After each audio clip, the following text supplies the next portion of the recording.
Azərbaycanın milli qəhrəmanları Hökümə Əliyeva və Aleksandr Kalyanovun ailə üzvləri Qazaxıstanın Aktau şəhərinə gediblər. Bu barədə Hökümə Əliyevanın qardaşı Coşqun Nəsibli məlumat verib.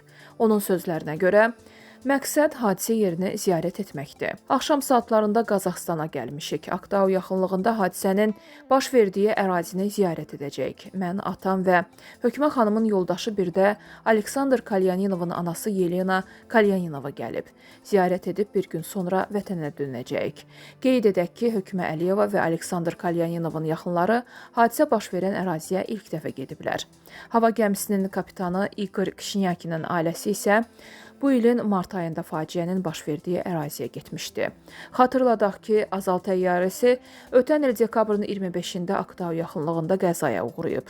Həmin vaxt hava gəmisinin göyərtəsində 67 nəfər olub, onlardan 38-i həlak olub. Həlak olmuş pilotlar İqor Kişinyakin, Aleksandr Kalyanov və bələdçi Hökümə Əliyeva 2-ci fəxri xiyabanda dəfn olunublar. Prezident İlham Əliyevin imzaladığı sərəncamla onlara Azərbaycanın milli qəhrəmanı adı verilib.